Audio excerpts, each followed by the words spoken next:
Simple star ನಟ ರಕ್ಷಿತ್ ಶೆಟ್ಟಿ ವಿರುದ್ಧ FIR ದಾಖಲಾಗಿದೆ. ಬೆಂಗಳೂರಿನ ಯಶವಂತಪುರ ಪೊಲೀಸ್ ಠಾಣೆಯಲ್ಲಿ ಕೃತಿ ಸಾಮ್ಯ ಉಲ್ಲಂಘನೆ ಆರೋಪದ ಅಡಿಯಲ್ಲಿ ನಟ ರಕ್ಷಿತ್ ಶೆಟ್ಟಿ ವಿರುದ್ಧ ಎಫ್ಐಆರ್ ದಾಖಲಾಗಿದೆ. 2 ಚಿತ್ರದ ಹಾಡುಗಳನ್ನು ಅನುಮತಿ ಇಲ್ಲದೆ ಬಳಕೆ ಆರೋಪ ಸದ್ಯ ರಕ್ಷಿತ್ ಶೆಟ್ಟಿ ವಿರುದ್ಧ ಇದೆ. ನವೀನ್ ಕುಮಾರ್ ಎಂಬುವವರು ಈ ದೂರು ನೀಡಿದ್ದಾರೆ. ನ್ಯಾಯ ಎಲ್ಲಿದೆ ಗಾಳಿ ಮಾತು ಸಿನಿಮಾದ ಹಾಡುಗಳ ಬಳಕೆ ಆರೋಪ ಮಾಡಲಾಗಿದೆ. ಈ ದೂರು ಆಧರಿಸಿ ಕೇಸ್ ದಾಖಲು ಮಾಡಲಾಗಿದೆ. 2024ರ ಜನವರಿಯಲ್ಲಿ ಎಂಆರ್ಟಿ ಮ್ಯೂಸಿಕ್ ಪಾಲುದಾರರಾಗಿರುವ ನವೀನ್ ಕುಮಾರ್ ಜೊತೆ ಚಿತ್ರದ ಹಾಡು ಬಳಕೆ ಬಗ್ಗೆ ಮಾತುಕತೆ ಆಗಿತ್ತು. ಆದರೆ ಚಿತ್ರದ ಹಾಡು ಬಳಕೆ ಬಗ್ಗೆ ಮಾತುಕತೆ ಸರಿ ಹೊಂದಿರಲಿಲ್ಲ. 2024ರ ಮಾರ್ಚ್ನಲ್ಲಿ ಬ್ಯಾಚುಲರ್ ಪಾರ್ಟಿ ಸಿನಿಮಾ ರಿಲೀಸ್ ಆಗಿತ್ತು. ಅಮೆಜಾನ್ ಪ್ರೈಮ್ನಲ್ಲಿ ಬ್ಯಾಚುಲರ್ ಪಾರ್ಟಿ ಸಿನಿಮಾ ರಿಲೀಸ್ ಆಗಿತ್ತು. ಬ್ಯಾಚುಲರ್ ಪಾರ್ಟಿ ಸಿನಿಮಾ ಗಮನಿಸಿದಾಗ 2 ಸಿನಿಮಾಗಳ ಹಾಡು ಬಳಕೆಯಾಗಿದೆ.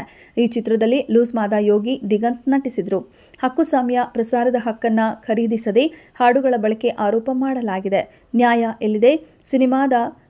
ಎಲ್ಲಿದೆ ಎಂಬ ಹಾಡು ಗಾಳಿ ಮಾತು ಸಿನಿಮಾದ ಒಮ್ಮೆ ನಿನ್ನನ್ನ ಹಾಡು ಬಳಕೆ ಆರೋಪ ಮಾಡಲಾಗಿದೆ. ಬ್ಯಾಚುಲರ್ ಪಾರ್ಟಿ ಸಿನಿಮಾದಲ್ಲಿ 2 ಹಾಡುಗಳನ್ನು ಬಳಸಿರುವ ಆರೋಪ ಮಾಡಲಾಗಿದೆ. ಪರಂವ ಸ್ಟುಡಿಯೋಸ್ ಹಾಗೂ ನಟ ರಕ್ಷಿತ್ ಶೆಟ್ಟಿ ವಿರುದ್ಧ ಕೇಸ್ ದಾಖಲಾಗಿದೆ. ಸದ್ಯ ಯಶವಂತಪುರ ಪೊಲೀಸರು ಎಫ್ಐಆರ್ ದಾಖಲಿಸಿ ತನಿಖೆ ನಡೆಸುತ್ತಿದ್ದಾರೆ.